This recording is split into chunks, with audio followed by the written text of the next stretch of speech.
Basically, I come to a museum to look at the jollof pot. It is hilarious to me, but it is what it is. Hi guys, I am in front of the National Museum in Lagos, but I don't call it that. I call it the Empty Lagos Museum. Welcome back on another episode of Bringing Nigeria to your screen like never before. I am Latifa, and today I'm taking you along the Empty Lagos Museum. Follow me because I have a lot of things to show you regarding this place.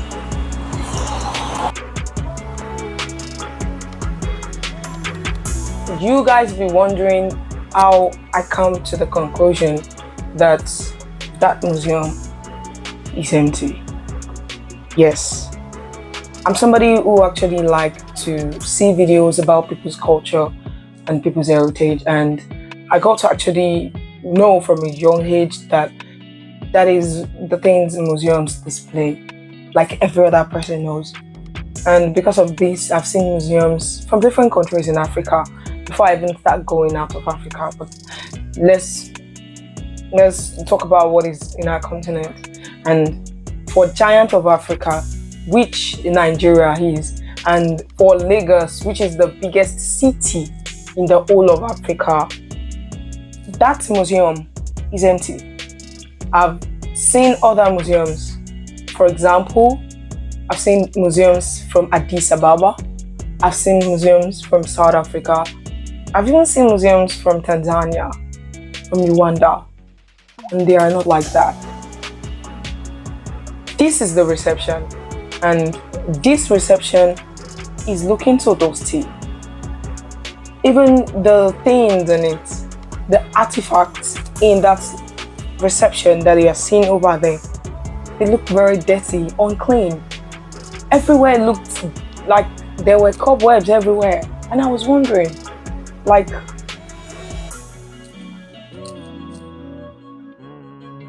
yes, that's the feeling. Keep watching. And yes, that was the reception, and just around the corner we have the main museum. Meanwhile, this section of the museum, this part of the museum, is that place where the real things are. Now, that wall is where women of great achievements have been placed. Their pictures per se have been placed, and they just write their names on it and they put them there. And the board was looking very substandard.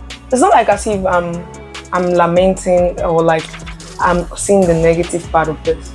Fine, I want change too, and I know most people feel it's not effective when you talk about change like this, but maybe you are expecting, for expectation wise, you might be expecting something to be coming to Lagos Museum and you might meet this. So please don't let your heart be broken.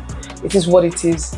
And crazy for me is that I watch YouTube videos a lot, and all of these museums that I told you I've seen, I see all of them on YouTube day after day. Even before making this video, I still went back to see those things. There is just little maintenance to this place, and things were just put out shabbily. Like you could read a textbook and find all of those things in them. No deep or insight meaning. And definitely this is to symbolize slavery, which is okay. And finally we have this here, that it is this bracelet over here is an hand bracelet that was worn by the Igbo people who resided mainly in Calabar region of Nigeria, and they were often used as a form of money, and they came to be known as slave trade money. You understand that? And by European slave trade. And if you're looking to see a video of one of the museums, and one of the videos I've seen that was actually detailed is a video made by a YouTuber named Damaris Jenga, and she actually made this video of the museum, and I saw basically everything in it. I was even reading everything written on it. There were details, there was lightning, there were things. But this museum, crazy is that Entering the place was a lot of dramatic issues. They had to call somebody to come and put on the generator because the main gallery was dark. Guys, this is the corridor, and in the corridor they had lined up some good things. That was me. They had lined up some things, some things that denote history, some special rocks, and so many things. Because if I told you this was an excursion to probably show the museum, yes, it is. So at the same time, I'd tell you what these things are. All of these things, we have stamps collected, and we have some traditional things.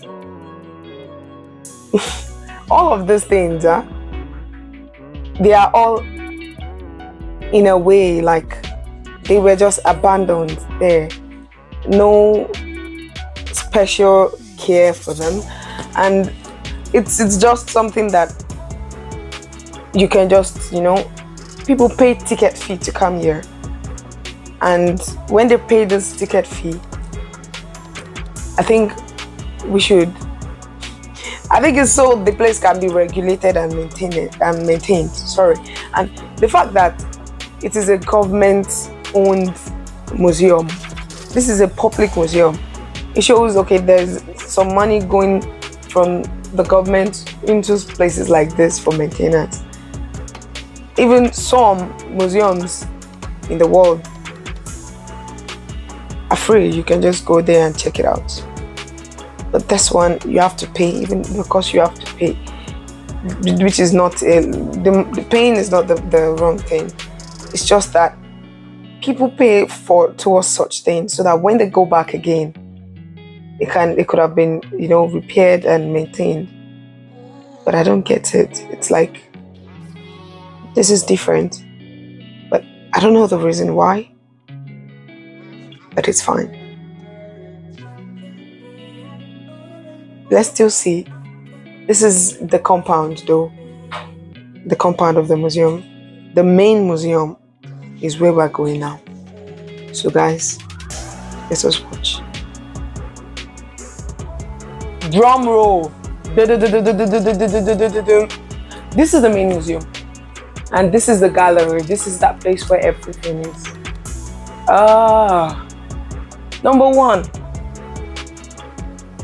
entering this place alone, they had to call somebody to come and put on the generator. That